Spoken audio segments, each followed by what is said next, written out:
আসসালামু আলাইকুম রহমতুল্লাহি বারাকাতুহু। আলহামদুলিল্লাহি রাব্বিল আলামিন।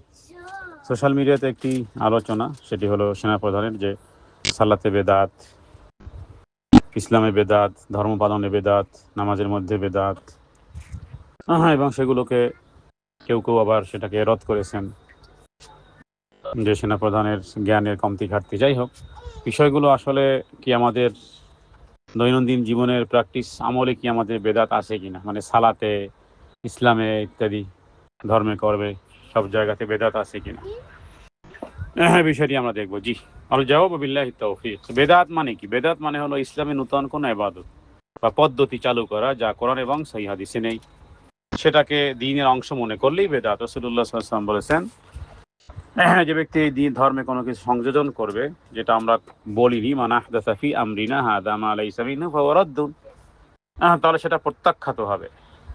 নামাজে বেদাত কি? নামাজ হলো নির্ধারিত ইবাদত, এখানে নিজের মতো কোনো কিছু যোগ করলেই সেটা বেদাত হবে। রুকু সেজদায় এমন কিছু দোয়া কালাম পড়া যা রাসূলুল্লাহ সাল্লাল্লাহু আলাইহি ওয়াসাল্লাম থেকে প্রমাণিত নয়। সালাতের শুরু থেকে শুরু করে, যায় নামাজের দোয়া থেকে শুরু করে, নামাজের নিয়তের নামে কোনো শব্দ উচ্চারণ করা, নিয়ত হলো মনের সংকল্পের নাম, সেখানে যদি আপনি কোনো শব্দ বানান, তারপরে সালাতে নির্দিষ্ট শব্দ বা জিকির সবাই মিলে যদি নূতন করে চালু করে, এমনকি নামাজ শেষে সম্মিলিত মোনাজাত ইত্যাদি, এগুলো বেদাত।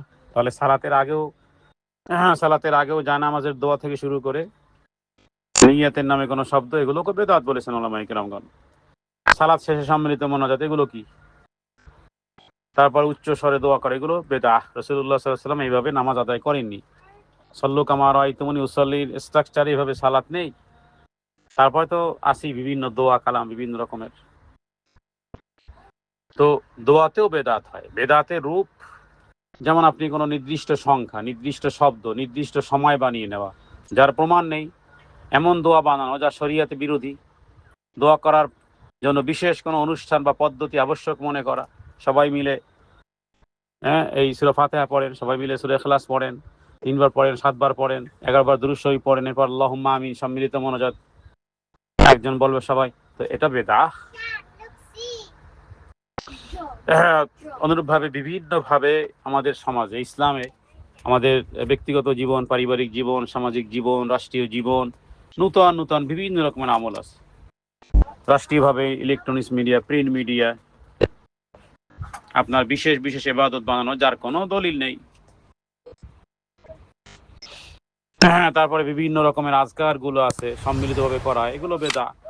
ধর্মকর্মে আছে বেদাত, মিলাদ, কুলখানি ইত্যাদি বিভিন্ন রকমের। বাড়াবাড়ি আছে, সারাসারি আছে, এফরাত আছে, তাফরিদ আছে। বেদাত করলে কি হবে? আমল কবুল হবে না, সুন্নাহ ধীরে ধীরে হারিয়ে যাবে, দিন বিকৃত হয়ে যাবে। রাসূলুল্লাহ সাল্লাল্লাহু আলাইহি ওয়াসাল্লাম বলেছেন, কুল্লু বিদআতিন দালালা কুল্লু দালালাতিন ফিন্নার, প্রত্যেক বেদাত গোমরাহি, ভ্রষ্টতা, এবং প্রত্যেক ভ্রষ্টতা জাহান্নামের দিকে। সুতরাং কোরআন এবং বিশুদ্ধ হাদিসের কয়জন অনুসরণ করে? সাহাবীদের বুঝ আমরা কি নেই? কোন মৌলবী বলল বাস তার বুঝ নেই। সুতরাং কোন আমল করার আগে দলিল খোঁজা, সন্দেহ হলে আলেমদেরকে জিজ্ঞেস করা, ফাসআলু আহলা যিকরি ইন কুনতুম লা তা'লামুন। সুতরাং ইবাদত নিজের মতো বানানো যায় না, যা প্রমাণিত সেটাই নিরাপদ। ভালো মনে হলেই দিন হয় না, বরং দলিল দিয়ে দিন হয়, দলিলের ভিত্তিতে দিন হয়। ধর্ম হলো, ইসলাম কাকে বলা হয়? মা ক্বাল আল্লাহু ওয়া মা ক্বাল রাসূল, আল্লাহ এবং রাসূল যা বলেছেন সেটাই হলো। সুতরাং ফরজ নামাজ শেষে সবসময় সম্মিলিত দোয়া, ইমাম দোয়া করবে, সবাই আমিন আমিন বলবে। নামাজ শেষে নির্দিষ্ট সবাই উচ্চস্বরে জিকির আজকার করবে, নির্দিষ্ট সূরা, নির্দিষ্ট আয়াত, একইভাবে যেমন নির্দিষ্ট বিভিন্ন রকমের দোয়া, 100 বার এটা, ওইটা 100 বার, ওইটা 1000 বার, যার কোনো সহি দলিল নেই। এরপরে এই দোয়া 11 বার পড়লে এই ফল পাওয়া যাবে। এইভাবে করে বিভিন্ন রকমের আমল আমাদের সমাজে রয়ে গেছে। তারপরে মৃত্যুকে কেন্দ্র করেও আছে কুলখানি 40-এ, তৃতীয় দিন, সপ্তম দিন, মৃত্যুর জন্য মিলাদ মাহফিল ইত্যাদি, কবরের কাছে গিয়ে বিভিন্ন পদ্ধতিতে আমল করার কোনো দলিল নেই। শবে বরাত, ঈদে মিলাদুন নবী, আপনি কোন দিকে যাবেন? আপনি সামাজিক ধর্মীয় অনুষ্ঠানও বেদাত আছে, বিয়েতে নির্দিষ্ট ধর্মীয় অনুষ্ঠান বানানো যেটা সুন্নাহ নয়।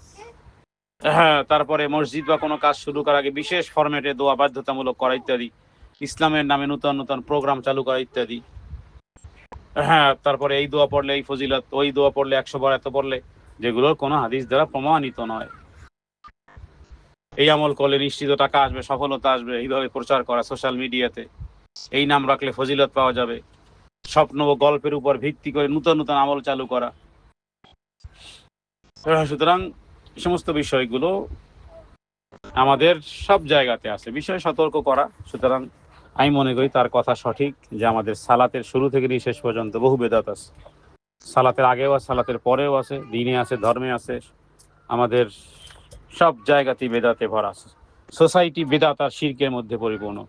হ্যাঁ, তাওহীদ সম্পর্কে জাতি অজ্ঞ, ফজিলত সম্পর্কে আমরা খুব বেশি ইন্সপায়ার হই, বাট আকীদা বিষয়, অথচ জান্নাত জাহান্নাম হবে আকীদার ভিত্তিতে, আমাদের ভিত্তিতে নয়। অতএব তার কথার গভীরতা আছে, আমি মনে করি প্রত্যেক ব্যক্তি সতর্ক হওয়া উচিত। সাল্লাল্লাহু আলা সাইয়্যিদিনা মুহাম্মাদিন নবিয়্যিল উম্মি ওয়া আলিহি ওয়া সাল্লাম। আসসালামু আলাইকুম।